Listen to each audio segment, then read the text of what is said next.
தினம் ஒரு திருக்குறள், அறத்துப்பால் பாயிரம், இல்லறவியல், 12வது அதிகாரம், நடுநிலைமை, 114வது குறள்.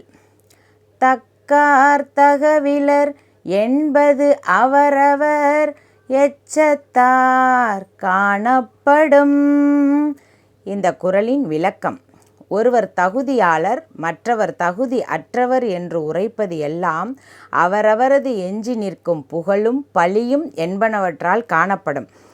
அதாவது ஒருத்தர் நீதியானவரா, நேர்மையானவரா, இவர் நீதி அற்றவரா, நேர்மையற்றவரா அப்படிங்கிறத நாம் எப்படி தெரிஞ்சுக்கலான்னு வள்ளுவர் ஒப்பிடுறாருன்னா, அவரோட செல்வம், அவர் சேர்த்து வச்சுருக்க சொத்து, அவரோட செல்வம், அவருக்குன்னு ஒரு புகழ் இருக்கும் பாருங்க, அந்த புகழ், அவரோட குழந்தைகள், அவரோட ஒரு நேர்மையாளரா நேர்மையற்றவராங்கிறத அவரோட குழந்தைகள் சொல்லுமா.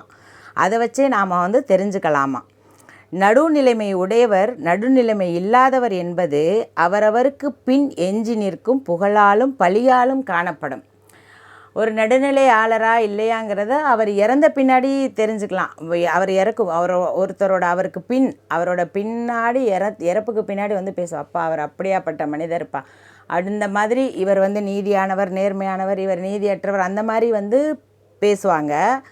அதே மாதிரி இவர் நீதியாளர், இவர் நீதி அற்றவர் என்ற வேறுபாட்டை அவரவர் தம் செல்வம், புகழ், பிள்ளைகளின் ஒழுக்கம் ஆகியவற்றால் அறிந்து கொள்ளலாம். ஒருவர் நேர்மையானவரா அல்லது நெறி தவறி நீதி தவறி நடந்தவரா என்பது அவருக்கு பின் எஞ்சி நிற்கப் போகும் புகழ் சொல்லை கொண்டே அல்லது பழிச்சொல்லை கொண்டோதான் நிர்ணயிக்கப்படும். அவரோட நெறியான வாழ்க்கை எப்படி இருக்குன்னா, அவரை பற்றி பேசுகிற புகழா இல்லை அவரை பற்றி பேசுகிற பழியா, இது ரெண்டு தான் அவர் நீதியாளரா நீதி அற்றவரா என்பதை நிர்ணயிக்குமா.